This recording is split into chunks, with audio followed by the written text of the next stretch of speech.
شهر رمضان الذي أنزل فيه القرآن هدى للناس وبينات من الهدى والفرقان.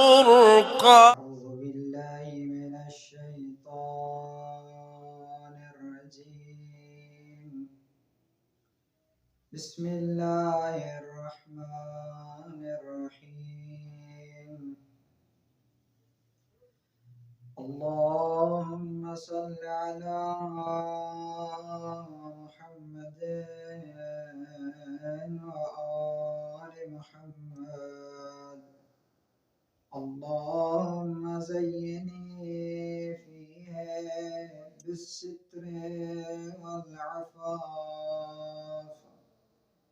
واسترني فيها بلباس القنوع والكفاف،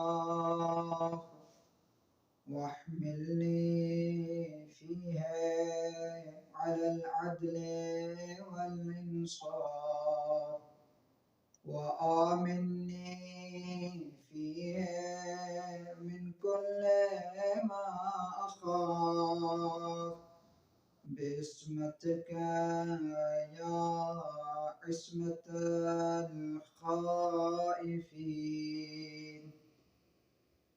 ऐ माबूद, आज के दिन मुझे पर्दे और पाकदामनी से जीनत दे और इसमें मुझे कनाअत और खुददारी के लिबास से ढांप दे।